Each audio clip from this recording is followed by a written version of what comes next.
चल चली नया एगो दुनिया बनावे के।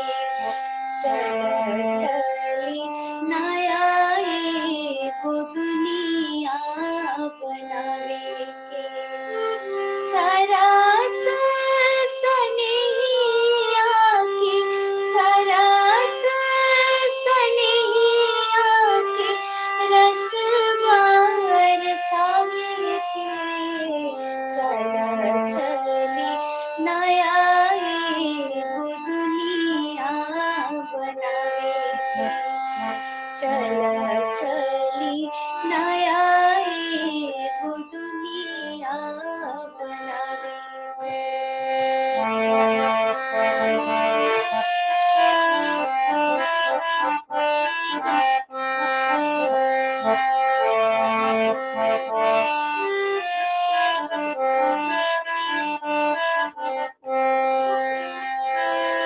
कि रुपया से बड़ छोट कोई न होई।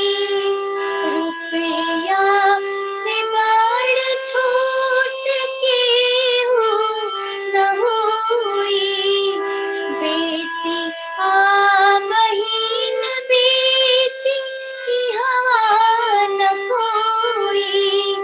बेटिया बहिन बेच जहवा न कोई।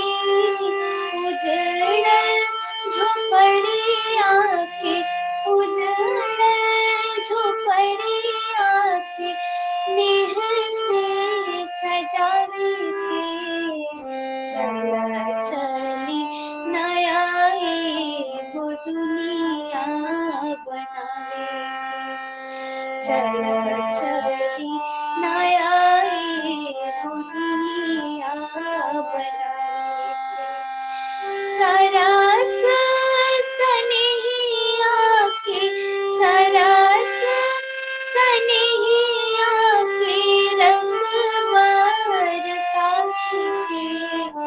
चल चली नया एगो दुनिया बनावे के। चल चली नया एगो दुनिया बनावे के। चल चली नया एगो दुनिया बनावे के। चल चली नया एगो दुनिया बनावे के। बहुत खूबसूरत बेटा, ये बहुत सुंदर।